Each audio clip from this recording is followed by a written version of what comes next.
दोस्तों ये जो दरगाह आप देख रहे हैं बाबा फरीदुद्दीन गंज शक्कर रहमतुल्लाह अलैह के खलीफा और छोटे भाई हजरत शेख नजीबुद्दीन मुतवक्किल रहमतुल्लाह अलैह की है। और आप रहमतुल्लाह अलैह हजरत निजामुद्दीन औलिया रहमतुल्लाह अलैह के उस्ताद हैं और आप रहमतुल्लाह अलैह से ही हजरत निजामुद्दीन औलिया रहमतुल्लाह अलैह मुरीद होना चाहते थे। अस्सलाम वालेकुम दोस्तों, स्वागत है आपका 32 ख्वाजा की चौखट सीरीज एपिसोड 5 में, जहां मैं आज आप लोगों को लेकर के आया हूं हजरत ख्वाजा नजीबुद्दीन मुतवक्किल रहमतुल्लाह अलैह के आस्थाने पर, जो कि हजरत निजामुद्दीन औलिया रहमतुल्लाह अलैह के रूहानी पीर हैं।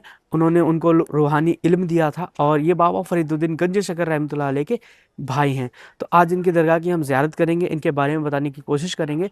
और अगर आप चैनल पर नए हैं तो सब्सक्राइब कर लीजिए, क्योंकि मैं कर रहा हूं दोस्तों दिल्ली के 32 ख्वाजा की चौखट की ज़ियारत और उनके बारे में भी बता रहे हैं हम चीज़ें। तो आज की इस वीडियो को दोस्तों बिना किसी देरी के स्टार्ट करते हैं। हजरत शेख नजीबुद्दीन मुतवक्किल रहमतुल्लाह अलैह की पैदाइश कोतवाल नाम के शहर में हुई थी। आपका असल नाम सिर्फ नजीबुद्दीन था, लेकिन आपका रूहानी मकाम और अल्लाह पर बेपनाह तवक्कुल की वजह से आपको मुतवक्किल के लक़ब से जाना गया। आपके वालिद का नाम शेख जमालुद्दीन सुलेमान फारूकी था, जो असल में काबुल के बादशाह फारूक शाह के खानदान से ताल्लुक रखते थे। आपकी वालिदा का नाम बीबी कुलसुम खातून था और नस्ब के लिहाज से आपका सिलसिला इस्लाम के दूसरे खलीफा हजरत उमर इब्न अल खत्ताब अमीरुल मोमिनीन हजरत उमर फारूक रदी अल्लाह ताला अन्हु से मिलता है। हजरत नजीबुद्दीन मुतवक्किल रहमतुल्लाह अलैह के पीरो मुर्शिद आपके बड़े भाई हजरत बाबा फरीदुद्दीन गंज शक्कर रहमतुल्लाह अलैह थे। रिवायत के मुताबिक आप 3 भाई थे, जिनमें से आप सबसे छोटे थे। आपकी जिंदगी इंतहाई सादगी, इबादत और जिक्र इलाही में गुजरी। जब बाबा फरीदुद्दीन गंज शक्कर रहमतुल्लाह अलैह दिल्ली तशरीफ लाए तो आप भी उनके साथ दिल्ली आए और मेहरौली के अदचीनी इलाके में आपने कयाम फरमाया। हजरत नजीबुद्दीन मुतवक्किल रहमतुल्लाह अलैह को रूहानी मकाम इतना बुलंद था कि महबूब इलाही हजरत ख्वाजा निजामुद्दीन औलिया रहमतुल्लाह अलैह भी आपसे फैजान हासिल कर चुके हैं। जब ख्वाजा निजामुद्दीन औलिया रहमतुल्लाह अलैह बदायूं से दिल्ली आए तो उस वक्त उन्होंने हजरत नजीबुद्दीन मुतवक्किल रहमतुल्लाह अलैह से काफी इल्म और रूहानी फैजान हासिल किया। एक मरतबा ख्वाजा निजामुद्दीन औलिया रहमतुल्लाह अलैह महबूब इलाही का इरादा करता है कि वह काजी बन जाए, लेकिन जब उन्होंने इस सिलसिले में आपसे फरमाया तो आपने मशवरा दिया और आपने फरमाया, निजामुद्दीन तुम काजी मत बनो, तुम्हारा मकाम इससे कहीं ज्यादा बुलंद है। फिर आपने महबूब इलाही को पाकपतन भेजा, जहां जाकर ख्वाजा निजामुद्दीन औलिया रहमतुल्लाह अलैह बाबा फरीदुद्दीन गंज शक्कर रहमतुल्लाह अलैह के मुरीद बने। और रिवायत के मुताबिक बताया जाता है कि आप निजामुद्दीन औलिया रहमतुल्लाह अलैह आपसे मुरीद होना चाहते थे, लेकिन आपने फरमाया कि आप मुझसे मुरीद ना हो करके आप बहाउद्दीन जकरिया से मुरीद हो जाइए या फिर मेरे पीरो मुर्शिद बाबा फरीदुद्दीन गंज शक्कर रहमतुल्लाह अलैह से ही मुरीद हो जाइए। तो आप हजरत निजामुद्दीन औलिया महबूब इलाही रहमतुल्लाह अलैह गंज शक्कर रहमतुल्लाह अलैह के खलीफा और मुरीद बने और बाबा फरीदुद्दीन गंज शक्कर रहमतुल्लाह अलैह ने आपको खिलाफत से नवाजा। और इसमें बताया जाता है कि आप हजरत नजीबुद्दीन मुतवक्किल रहमतुल्लाह अलैह महबूब इलाही के रूहानी पीर हैं। आपने उन्हें रूहानी इल्म दिया था। रिवायत में एक वाकया मिलता है कि एक मरतबा जब आपकी वालिदा नमाज अदा कर रही थी, उस वक्त एक चोर चोरी की नीयत से आपके घर के अंदर आ गया, लेकिन जब उसकी नजर आप पर पड़ी तो आपकी रूहानी जलाल की वजह से उसकी आंखों की रोशनी चली गई।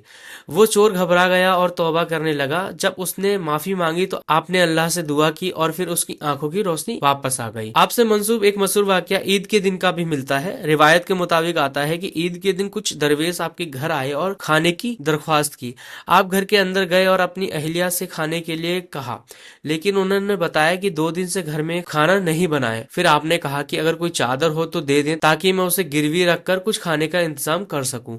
लेकिन जो चादर दी गई थी वो इतनी पुरानी और फटी हुई थी कि ना कोई उसे गिरवी लेता और ना ही उसे कोई खरीदता। आखिर आपने दरवेशों को पानी पिला दिया और वहां से चले गए। थोड़ी देर बाद जब आप अल्लाह की याद में मशगूल हो गए थे तो दिल में ख्याल आया कि आज ईद का दिन है और मेरे घर वालों ने कुछ भी नहीं खाया। इतने में अचानक से एक बुजुर्ग घर की छत से उतरते हुए नजर आए और उन्होंने खाने की दरख्वास्त की।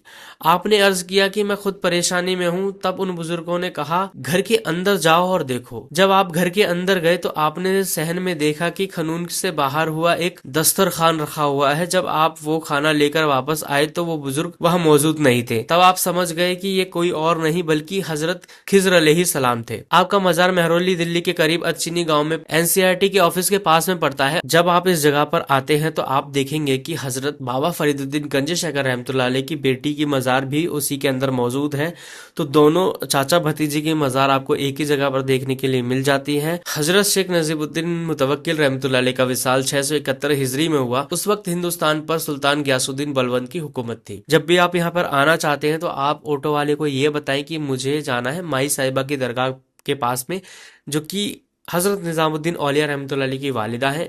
उन्हीं के नाम से ये जगह ज़्यादा मशहूर है। जब आप यहाँ जाएंगे तो आप किसी से भी पूछेंगे कि बाबा फरीदुद्दीन गंज शकर रहमतुल्लाह अलैह के भाई की मज़ार कहाँ पर है, तो वहाँ पर लोग आपको बता देंगे। तो दोस्तों ये था हमारा 32 ख्वाजा की चौखट की सीरीज़ का 5वां एपिसोड, जहां मैंने आप लोगों को दिखाया हज़रत शेख नजीबुद्दीन मुतवक्किल रहमतुल्लाह अलैह का आस्थाना, जो कि बाबा फरीदुद्दीन गंज शकर रहमतुल्लाह अलैह के भाई हैं और खलीफा भी हैं। तो आज के इस वीडियो को रखते हैं यहीं तक और मिलते हैं दोस्तों अपने नेक्स्ट एपिसोड। अगर आप चैनल पर नए हैं तो सब्सक्राइब करके जरूर जाइएगा।